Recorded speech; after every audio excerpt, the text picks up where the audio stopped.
Hello friends, welcome to Mission IS. Now friends, this is the part 2 of the crash course on Indian Geography. हाँ दोस्तों, हमारे जो हमने crash course start किया है उसका पार्ट 2 है। इससे पहले वाले वीडियो में हमने क्लाइमेटोलॉजी कवर किया, अब हम कवर करेंगे oceanography, right. So as you know, near 70% of the Earth's surface is covered by ocean and the average depth of the world ocean is 12,200 feet. And सबसे इंपॉर्टेंट है, इस पे स्टेटमेंट भी बन सकता है कि about 70% of oxygen we breathe is produce by the oceans.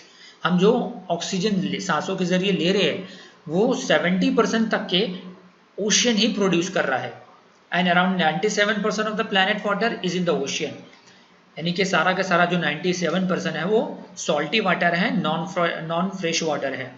Fresh water जो पीने के लायक है वो जस्ट 3% है। उस 3% में भी सबसे ज़्यादा जो कॉन्स्टिट्यूट है वो क्लाउड्स में है। अब जो 3% का मैं डिस्ट्रीब्यूट करके बता रहा हूँ, तो 3% फ्रेश वाटर सबसे ज़्यादा क्लाउड में है, तो इससे कम ग्राउंड वाटर में, और लेस देन 1% जो है वो हमारे रिवर में है। तो इसलिए we need to take care, we need to stop the wastage of fresh water. So major division of ocean हर। अब ओशियन जो है वो कैसे डिवाइड हुआ है, तो इसमें 4 भागों में डिवाइड हुआ है: continental shelf, continental slope, continental rise and abyssal plain.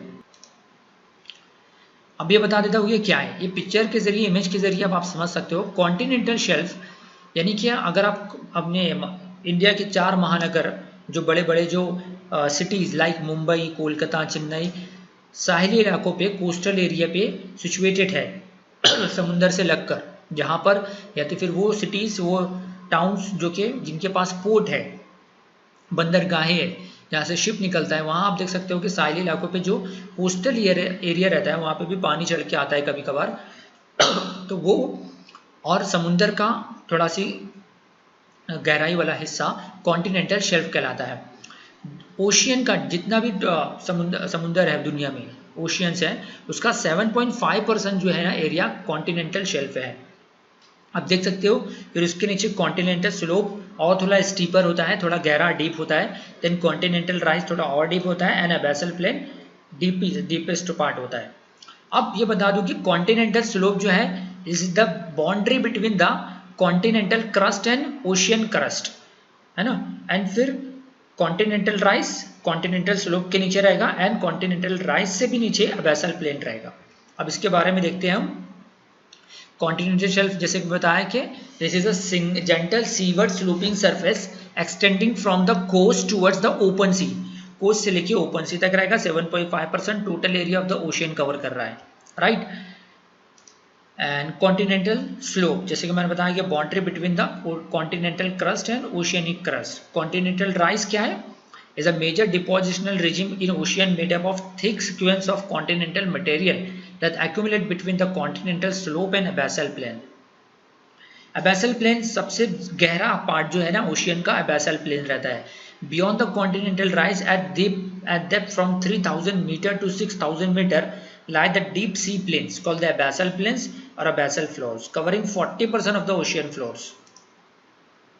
अब दूसरा टॉपिक आ जाता है व्यूज। व्यूज है क्या? Waves are actually the energy, not the water such as which moves across the ocean surface. आपने कोस्टल एरिया या ओशियन सीज के पास जाके देखा होगा कि समुद्रों की लहरें आती है, तो एक्चुअली वो वाटर नहीं आ रहा, वो वेव्स उसको लेके आ रही है, right. That water brought by waves, understand. And उसको एनर्जी कौन दे रहा है? उसको एनर्जी हवा दे रही है। Wind provides energy to the waves, वायु इसको एनर्जी प्रोवाइड कर रही है। अब आ जाता है सबसे इंपॉर्टेंट टॉपिक्स, टाइड्स। टाइड्स पे यूपीएससी जनरली क्वेश्चन पूछता है प्रीलिम एग्जाम में।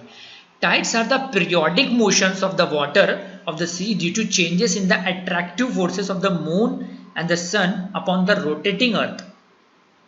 कि periodic rise and fall of the sea water, oceanic water का तेज बढ़ना और बहुत नीचे हो जाना, इसको कहते हैं टाइड्स। अब इसका महत्व क्या है, इंपॉर्टेंस क्या है? इससे इलेक्ट्रिसिटी दोस्तों जनरेट की जाती है, right. Causes of tides, the principal tidal force are generated by the moon and sun, and the sun is the main tide generating body, sorry the moon is the main tide generating body due to its greater distance. and the sun's effect is only 46% of the moon. अब tides based on the sun, moon and the earth position. अब tides की जो types है, दो types रहती है. एक तो spring tides होती है, दूसरा जो है neap tides होती है. Spring tides means when the sun, the moon and the earth are in straight line, the height of the tide will be higher. जब अब देखिए सन, मून और अर्थ कब एक ही लाइन में कब रहेगी, स्ट्रेट लाइन में कब रहेगी, जब या तो सोलर इक्लिप्स होगा या तो लूनार या तो मून इक्लिप्स होगा, चांद ग्रहण होगा, चंद्र ग्रहण होगा या तो सूर्य ग्रहण होगा, तभी ये स्प्रिंग टाइड हो सकता है. और जब ये तीनों भी स्प्रेड एक ही लाइन में होगी तो इससे क्या होता है कि हाई टाइड होता है. हाई टाइड होगा तो इलेक्ट्रिसिटी भी हाई जनरेट होगी, बिजली भी ज़्यादा बनेगी. And this are called spring tides and they occur twice a month. अब ये महीने में 2 बार होती है. कब होता है? व्हेन जब चांद हमारा पूरा गोल होता है, 14वीं का चांद बोलते हैं ना, जब चांद पूरा गोल होगा या न्यू मून के वक्त होगा, राइट. एंड इसके अलावा gravitational force 2 plate for the spring tides. अब नीप टाइड्स पूरा ऑपोजिट है स्प्रिंग टाइड्स के. Neap tide when the sun, moon and the earth are in the right angle position, when the sun and moon are at right angles to each other and the forces of the sun and moon tend to contract one another, tend to counteract one another, है ना. जब एक दूसरे के right angle बनाए, एक line में नहीं है, एक स्ट्रेट लाइन में नहीं है, पोजीशन में नहीं है, तो नीप टाइड होगा. Once in a month when the moon's orbit is closest. अब देखिए जो हम देख रहे हैं, जब महीने में एक बार जब मून्स का ऑर्बिट अर्थ के बहुत ही करीब रहता है ना, तो उसको क्या कहते हैं, ये इस पे स्टेटमेंट बना सकता है यूपीएससी. इसको कहते हैं पेरिजी. यूजुअली इस पे क्या होता है, हाई टाइड होता है, या तो न्यू मून के टाइम होगा या तो फुल मून के टाइम होगा, न्यू मून या फुल मून, है ना. And during this time the tide range is greater than normal. अब न्यू मून कब होगा दोस्तों? न्यू मून और फुल मून में 2 हफ्तों का अंतर है, राइट. अब देखेंगे कि आप हर महीने चंद्र जो है, चांद जो है स्टार्ट होता है बारीक सा दिखाई देता है, फिर धीरे धीरे उसका साइज बढ़ता है, पूरा गोल हो जाता है, फिर वापस पहले तो इंक्रीज हो रहा था, पूरा गोल बन गया, सर्कल बन गया, फिर वापस रिड्यूस होता है. आप ऑब्जर्व करो इसे, क्योंकि यूपीएससी कैसे कैंडिडेट को जाता है कि वो जनरल फिनोमेना को ऑब्जर्व करे. And 2 weeks later when the moon is farthest away from the earth, जब चंद्र अर्थ से, धरती से बहुत ही दूर रहता है, तो कहते हैं उसके अपोजी. तो अब इसके कैसे आप रिमेंबर कैसे याद कर सकते हो? पेरिजी पास, करीब, near. When the moon's orbit is very closest to the earth, बहुत पास है, तो पेरिजी. अपोजी अपास, दूर दूर, है ना. Apogee when the moon's orbit is farthest from the earth, इसको अपोजी बोलेंगे. तो इस पर जो है टाइड्स का फोर्स बहुत ही कम रहेगा और लेस टाइड ऑकर होगा. And when the earth is closest to the sun, when the earth orbit is closest to the sun, जब सूर्य के बहुत ही करीब हमारा धरती का ऑर्बिट होता है, तो उसको पेरीहेलियन कहते हैं. ये अराउंड 3 जनवरी को हर साल होता है, इस साल में एक बार होता है. And tidal range are also much greater with usually high and usually low tides, while जबकि when the earth is farthest from the sun, जब धरती का orbit, earth orbit is very farthest from the sun is called aphelion and it is around 4 जुलाई. ये 4 जुलाई को होता है साल में एक बार, तब बहुत ही लेस टाइड होता है. Perihelion, earth orbit is closest to the sun, बहुत ही करीब रहता है, तो टाइड भी अच्छा होगा, टाइड ग्रेटर होगा, टाइड बड़ा होगा. और जब दूर होगा 4 जुलाई को एफिलियन कहेंगे, और ये बहुत ही दूर होगा तो टाइड का जो पावर रहेगा कम रहेगा. And the time between the high and low tide is called the और when the water level is falling is called the ebb. The time between the high tide and low tide when the water level is falling is called the ebb. जो time रहता है high tide and low tide के, जब water गिर रहा है तो उसको कहेंगे ebb. And the time between the low tide and high tide when the tide is rising is called the flow और flood.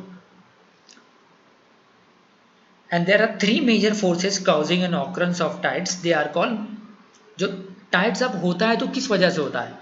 The moon's gravitational pull, sun's gravitational pulls and the centrifugal force which act opposite to the gravitational pull of the earth. ये 3 चीज. तो UPSC ने एक बार question करा था, centrifugal force भी है, ग्रेविटेशनल पुल भी है। ग्रेविटेशन क्या है? खींचना, धरती खींचती है, राइट। और सेंट्रीफ्यूगल ग्रेविटेशनल का कैसे ऑपोजिट है दोस्तों? सेंट्रीफ्यूगल ग्रेविटेशनल का काम क्या है? खींचना, और सेंट्रीफ्यूगल का काम क्या है? फेंकना, पुश करना, जबकि ग्रेविटेशनल पुल करना। अंडरस्टैंड? आपने आइसक्रीम बनते देखा होगा, वो मटेरियल्स को स्प्रेड करती है, फेंकती है, राइट। या सॉरी, आइसक्रीम बोल रहा, क्रीम बनते हुए। एंड द मिक्सिंग, अब दूसरा टॉपिक आ जाता है, जब ये ओशियन में जब वार्म एंड कोल्ड करंट्स मिलते हैं तो इससे क्या होता है कि to replace the oxygen, oxygen उस इलाके में बढ़ जाती है ओशियन में। तो अब क्या हो जाता है, ऑक्सीजन उस इलाके में बढ़ गई समुद्र में, तो जो नेचुरली सूरज की रोशनी भी समुद्र के ऊपरी हिस्से को मिल रही है, तो जो आइलैंड्स होंगे, पत्थर वगैरह हो गए, तो वहाँ पर क्या हो जाते हैं? पौधे उग जाते हैं। तो उसको कहते हैं प्लैंकटन ना, planktons. It is the trees of ocean. ये पौधे और छोटे छोटे पेड़ ये समुद्र में उगते हैं, इसको प्लैंकटन बोलते हैं। तो क्या है, इस समुद्र, अब ये प्लैंकटन को खाने के लिए, इस पेड़ पौधों को खाने के लिए समुद्र के जो आसपास की जो मछलियाँ रहती है आती है। तो इससे क्या होता है? That is the hot spot for fishing, which is the regions are rich in the microscopic marine plants and animals, and these are crucial for the survival of marine ecosystem. And this region from excellent fishing grounds, as phytoplankton is the primary source of food for the fish.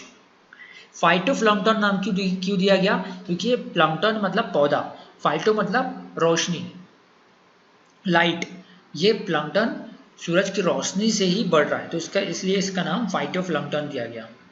For example, the Great Banks near the Newfoundland is formed by the mixing of cold Labrador current with the warm Gulf Stream. So I hope दोस्तों you like this video. अगर आपको पसंद आई दोस्तों तो इस video को ज़रूर share कीजिए। अगर आपने अभी तक के हमारे क्रैश कोर्स को सब्सक्राइब नहीं किया है तो हमसे क्रैश कोर्स को सब्सक्राइब करने के लिए हमसे कांटेक्ट कीजिए। डिस्क्रिप्शन में लिंक दी हुई है to enroll for this geography crash course or UPSC prelim crash course. Click on the following link. Thank you for watching this video. Have a nice day.